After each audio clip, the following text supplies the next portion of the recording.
The Viking Age was a time of warriors and legendary kings.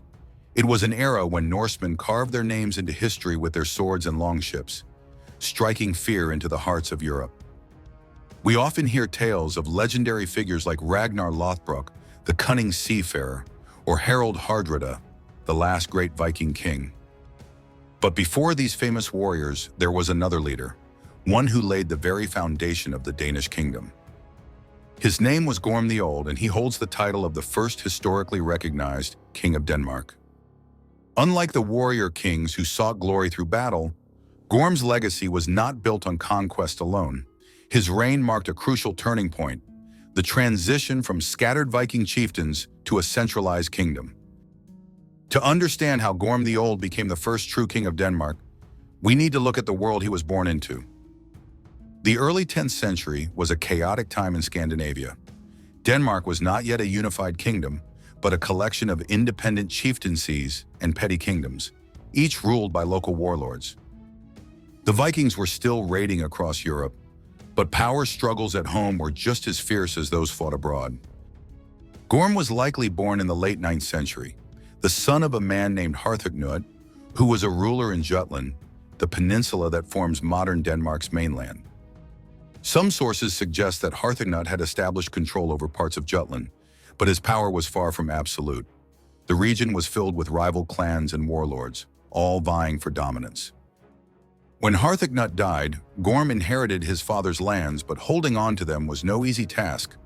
Viking rule was based on strength, loyalty, and the ability to protect one's people. His rise to power was not immediate.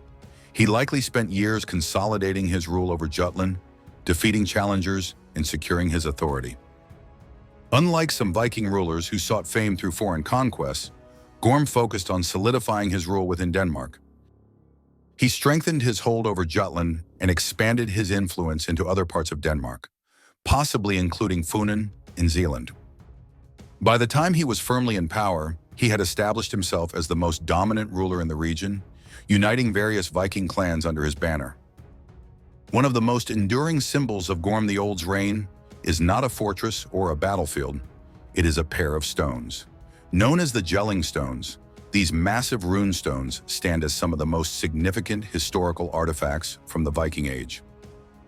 They tell us not only about Gorm's rule, but also about his family, his beliefs, and the early foundations of Denmark itself. The first Jelling Stone was erected by Gorm himself in honor of his wife, Queen Thyra, whom he referred to as the Pride of Denmark. This inscription is particularly interesting because it suggests that Thyra was not just a queen, but a figure of great importance, perhaps even a ruler in her own right. Some sources suggest she may have played a crucial role in defending Denmark from external threats, possibly from Germanic or Slavic invasions. The second and larger Jelling Stone was raised by Gorm's son, Harald Bluetooth, after Gorm's death. This stone is often called Denmark's birth certificate because it contains the first known reference to Denmark as a unified kingdom. This second stone not only commemorates Gorm and Thyra, but also signifies a major turning point in Denmark's history, the transition from pagan Viking rule to Christian kingship. Gorm the Old ruled during a time of religious transformation in Scandinavia. While the Viking world was still deeply rooted in Norse paganism, Christianity was beginning to spread across northern Europe. Missionaries had already made their way into Denmark, but unlike his successors, Gorm fiercely resisted the new faith. Denmark's southern neighbor, the Holy Roman Empire, had embraced Christianity and was actively encouraging its spread. The Saxons, who had once been pagan like the Danes, had been forcibly converted under Charlemagne just a century earlier. The Christian world was expanding, and Danish rulers had to decide whether to accept or resist this new order. Gorm chose to resist. He remained devoted to the Norse gods, Odin, Thor, and Freya, and continued the old Viking traditions of ancestor worship and sacrificial offerings. But while Gorm clung to the old ways, his son Harald Bluetooth took a different path. As trade and diplomacy brought Denmark closer to Christian Europe, Harald saw an opportunity. When he took the throne after Gorm's death, Harald converted to Christianity and officially Christianized Denmark, possibly to avoid conflict with the powerful Holy Roman Empire. This transition marked a turning point in Danish history. While pagan beliefs persisted for many years, Denmark would never again have a purely pagan king. Gorm in many ways was the last of his kind, a ruler who symbolized the Viking world's ancient traditions and defiance in the face of change. The final days of Gorm the Old are shrouded in both legend and mystery.